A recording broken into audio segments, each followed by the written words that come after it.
Why did they decide that there is a pope, and why does the Orthodox Church decide that there isn't one? I mean, this is one of the disagreements between the East and the West, because the seed of Peter becomes very important in the West, and the East Church says, well, we have basically every other apostle, so we're not too concerned with the bishop in Rome.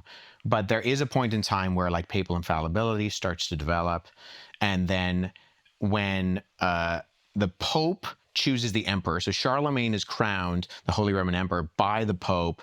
I think it's the year 800. Give it a goog. And that's when I would argue. I love you, dude. That's when it starts. I love Great. Well, fact check me. I can't remember the date. Every once in a while, the Canadian bursts out of you. That's Canadian. Give it a goog. Give it a goog. Was it 800? You got it.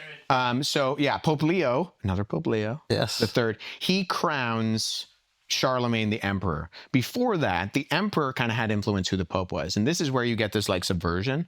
And that's where I personally would say the Roman Catholic big R, big C church starts.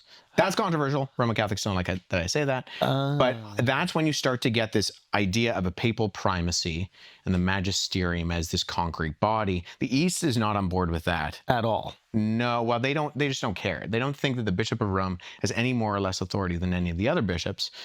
So they have the Patriarchs, and they have that kind of set up. Which do you think is most similar to the earliest forms of Christianity? Because was there a pope in the earliest forms of Christianity? Well, so bishops are like the like leaders one of the singular church. bishop. Was there? He was just the guy, or is that kind of like an invention of like? Well, the bishops Of are a like corrupt man. like leaders within the church. So Paul outlines this like hierarchy of he won't give it to me, Ross. huh? He won't give it. He to me. doesn't get it yet. Of course not. Guys hanging out in Turkey, at the source. You keep going to the source. You're not going back to Rome, my boy. I know, Because you know where I the crossed truth the is. Tiber and I took apart my boat and I made a pulpit and I started preaching the other side. That's what I'm talking about.